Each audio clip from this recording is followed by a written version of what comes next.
Olá, seja bem-vindo, seja bem-vinda. Hoje nós vamos dar um pulinho ali no Michigan, o estado dos Grandes Lagos, conhecido assim por abrigar o que é considerado o maior conjunto de água doce do mundo. Para se ter ideia da imensidão, se somássemos as áreas de todos os lagos, chegaríamos a um número apenas um pouco menor que toda a área do estado de São Paulo. E era lá, numa cidade chamada Swartz Creek, que vivia Kevin Bacon, de 25 anos. E quem era Kevin? Kevin nasceu em 1995 e era filho de Cole e Pamela e também irmão de Jennifer Bacon. A semelhança do seu nome com um artista famoso foi acidental. Cal queria que o filho tivesse suas iniciais, por isso escolheu o nome de que mais gostava, que começava com a letra K. Os Bacon eram um núcleo unido e amoroso, e o fato de Kevin ter se assumido gay no final da adolescência, ao contrário do que acontece em muitas famílias ainda hoje, não interferiu em nada no amor incondicional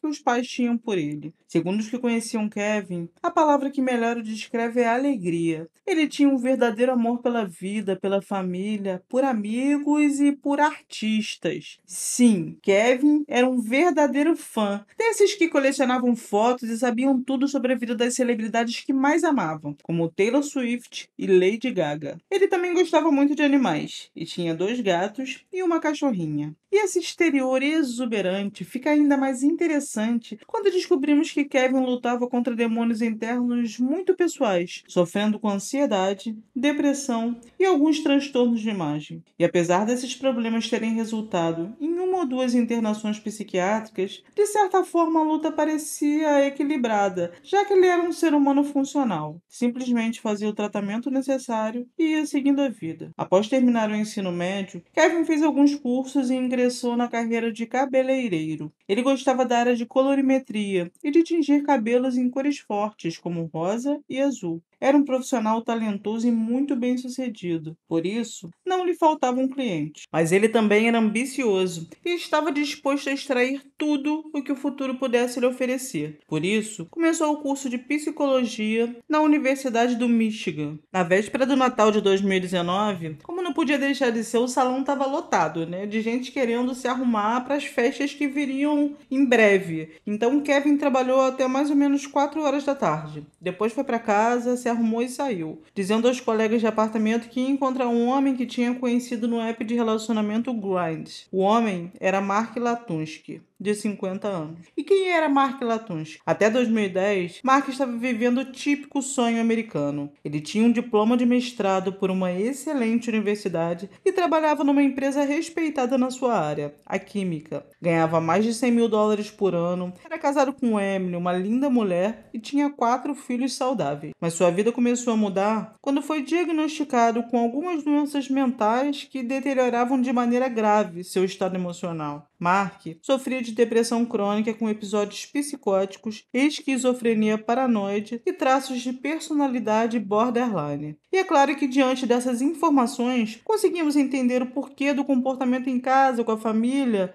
ter sofrido uma mudança tão significativa. Essas doenças que o Mark tinha eram controláveis com medicamentos. O problema é que ele tinha uma grande dificuldade em aderir ao tratamento que os médicos passavam, né? E simplesmente parava de tomar os remédios. E isso tornava uma pessoa instável. Teve uma época que ele basicamente passava o dia inteiro assistindo vídeo de tortura e falando sozinho na rua. E foi nessa época também que ele passou a sumir no meio da noite, a não tomar banho com frequência e a se descuidar totalmente da higiene pessoal. Além disso, as doenças que ele tinha provocavam grande paranoia. Então ele achava que seus filhos de fato não eram seus, e sim fruto de uma traição. E ele não se acanhava na hora de declarar essa desconfiança para a esposa, para as crianças e para quem mais quisesse ouvir. E nem os animais de estimação escapavam, porque o menor sinal de contrariedade, ele ameaçava dar sumiço nos bichos da família. E um dia a esposa não aguentou mais esse quadro tenebroso e pediu o divórcio. E foi aquele divórcio, turbulento, com brigas e agressões recíprocas de ambos os lados. Em 2013, Mark foi à polícia pela primeira vez para dizer uma coisa muito importante. Mark disse à polícia que tinha matado Mark. Isso aí. aí. Ele foi numa delegacia declarar que tinha matado a si mesmo. Por aí dá pra ver que o cara não estava em seu estado normal, né? As fontes não deixam clara qual foi a reação dos policiais ao ouvir essa notícia, mas provavelmente eles apenas ignoraram. E apesar de ser muito inteligente e ter facilidade para arrumar emprego devido à excelente formação mesmo que ele tinha, ele foi demitido após alegar que a empresa o obrigava a colocar compostos perigosos nos medicamentos. A situação, gente, o cara era químico, trabalhava numa empresa que fabricava remédios e saía por aí espalhando que era obrigado a adulterá-los. Complicado, né? Também foi por volta dessa época que ele enfrentou algumas acusações de sequestro. A história foi que ele levou os filhos para um hotel sem o consentimento da mãe. E em 2014, uma audiência testou que ele não tinha a menor sanidade mental para ser processado. Então o tribunal foi lá e recomendou que ele fizesse tratamento psiquiátrico. E foi aí que o Mark Latunsky praticamente virou outra pessoa. E eu falo sério, ele virou outra pessoa. Foi de um pai de família típico suburbano a um apreciador de sadomasoquismo que se envolvia com homens e fazia sexo grupal. Também mudou de nome, passou a se chamar Ólicos Kai Lucas e a se vestir com roupas de couro. E pouco tempo depois, conheceu Jamie Arnold no app de relacionamento. E os dois acabaram se casando em 2016. Mark e Jamie partilhavam algumas fantasias, mas digamos que Jamie era mais comedido. Numa entrevista após o crime, ele relatou que Mark apresentava comportamento estranho, sofrendo enorme paranoia e acreditando em teorias da conspiração. Ele também usava um app para registrar as vezes em que os dois mantinham relações sexuais, e quando o número parecia insuficiente, fazia posts no Facebook, reclamando que James, digamos, não dava no couro. E é óbvio que isso levaria a um rompimento, né? Quem é que aguenta? E os dois acabaram se separando. Então Mark retornou aos encontros por aplicativo e foi aí que ele conheceu o Kevin Bacon. Naquele dia, como eu disse antes, Kevin foi até a casa de Mark para encontrá-lo.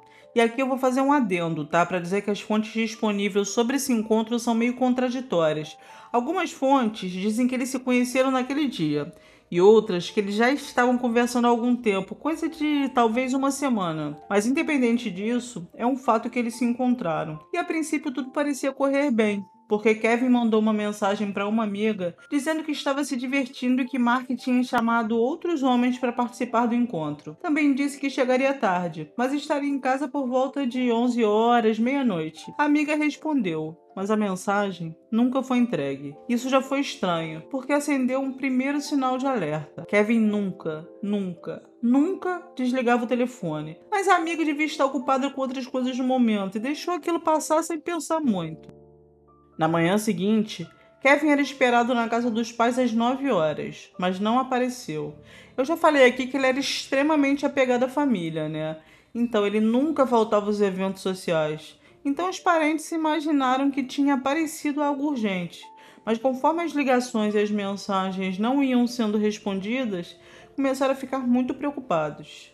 Depois de entrar em contato com a colega de apartamento de Kevin, descobriram que ele não tinha voltado para casa na noite anterior, e aí procuraram a polícia. A partir daí, a família e os amigos se mobilizaram na busca por ele e dirigiram de carro pela cidade para tentar descobrir alguma pista. Não o encontraram, mas encontraram o carro estacionado. Dentro dele, o celular, a carteira e as roupas que ele tinha usado no dia do desaparecimento dobradas no banco de trás. E ao vistoriar a conta do Grindr no laptop de Kevin, descobriram que todas as mensagens tinham sido apagadas. A família fez contato com o Grindr pedindo que as mensagens fossem restauradas, mas eles se recusaram. No dia 27, uma pista chegou ao conhecimento da polícia e envolvia o nome de Mark. Ele não era um total desconhecido, pois estava envolvido no incidente registrado em momento anterior. Sherlock County 911. I'm trying to get away from some creepy guy. He had me tied up in his basement. I'm sorry, what's that? I'm trying to escape from some guy who had me chained up in his basement. And I was supposed to meet him at the bus station. I met this guy. I'm by. He was cute. He hit on me. I don't know. We went out to the car. We talked. We went to the store. Had a soda. I woke up in the basement. Okay. He obviously drugged me. sensual com Mark, mas teve que fugir da casa e pedir ajuda dos vizinhos, vestindo apenas uma peça de roupa, porque ele temia pela própria vida. O vizinho obviamente chamou a polícia, mas nesse momento, antes da polícia chegar, Mark chegou e disse que tudo não tinha passado de mal entendido. O rapaz declarou que não tinha sido mal entendido coisa nenhuma, que tinha fugido, porque as coisas evoluíram a um ponto tão insano que ele sabia que ia morrer. Mas como não quis prestar queixa, logo a polícia chegou e não podiam fazer muita coisa, né? Ficou tudo por isso mesmo. Pouco tempo depois, a história se repetiu. Mais uma vez, outra vítima saiu correndo da casa de Mark e foi acudida pelo mesmo vizinho. Mas essa vítima também não quis prestar queixa. Ou seja, para a polícia, Mark não era um anônimo qualquer. Então, quando o nome dele chegou ao conhecimento das autoridades, eles já o conheciam. E aí foram até sua casa. Chegando lá, ele os recebeu, todo vestido numa roupa de couro, como era hábito dele. Ele praticamente só andava com roupas de couro, né? E ele aparentava estar muito calmo, né? Parecia que tinha acabado de voltar de um dia na praia, estava muito tranquilão e sem menor sinal de nervosismo. A polícia pediu para revistar a casa dele e ele permitiu. E, infelizmente, quando os policiais foram até o porão, acharam o corpo de Kevin. O Mark, na hora, admitiu que o tinha matado. Eu não vou dar certos detalhes aqui, porque é irrelevante para a narrativa. Mas só para vocês terem uma ideia, o corpo dele foi tratado que nem um pedaço de carne no matadouro. Ele teve a garganta cortada e foi pendurado de cabeça para baixo. Além disso, certas partes do corpo dele, se é que vocês me entendem, foram cortadas e foram comidas pelo Mark. Ele fez uma refeição com certas partes do corpo do rapaz. Os policiais disseram posteriormente que foi a pior cena de crimes que eles já viram. O Mark foi imediatamente preso, acusado de homicídio e mutilação. Inicialmente, o Mark alegou que o Kevin tinha pedido para morrer e entrou com uma alegação de suicídio assistido. Mas as investigações demonstraram que isso não fazia o menor sentido, já que o Kevin tinha feito 1000 planos para os dias que viriam, e nada no seu comportamento demonstrava que ele quisesse tirar a própria vida, não fazia realmente sentido. E em janeiro de 2020, o advogado de Mark, Douglas Corvin, entrou com uma alegação de insanidade para ele, que a princípio foi aceita, mas depois foi revertida pelo tribunal. E dá para entender porque a princípio o juiz acreditou realmente que ele fosse insano. 19-ST-1216. Mr. Lutunsky?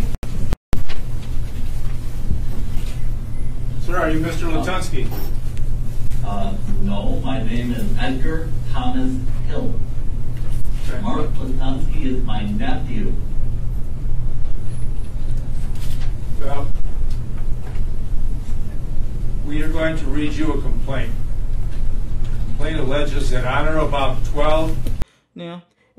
O Mark Lutunsky, em plena audiência, estava negando que era o Mark Lutunsky. Na cara do juiz, ele falou que era uma outra pessoa, assim. E pela postura dele, pela aparência dele, parecia que realmente ele estava acreditando no que ele estava falando. Depois de um tempo de investigação, os promotores conseguiram desqualificar realmente essa ideia de insanidade. Que é sabido que o Mark tinha problemas mentais. Dá pra ver que ele tinha problemas mentais. Mas toda a dinâmica do crime sugere que ele tinha consciência do que estava fazendo. Para começar, ele deletou as mensagens trocadas entre ele e Kevin, Depois pegou o carro, os pertences pessoais da vítima e levou para longe da casa dele, onde foram encontrados pela família. Isso demonstra o nível de raciocínio e controle sobre a dinâmica dos fatos que uma pessoa em estado psicótico simplesmente não tem. E no dia 22 de setembro de 2002, 3 semanas antes do julgamento, que seria na verdade semana que vem, eu tô gravando esse vídeo aqui no dia 5 de outubro, e o Mark se declarou culpado das acusações. No momento ainda vai haver uma audiência para discutir a classificação dos crimes, então nós não temos uma sentença definitiva. Mas como a pena de morte no Michigan foi abolida em 1963, é muito provável que Mark Lutunsky fique o resto da vida na cadeia.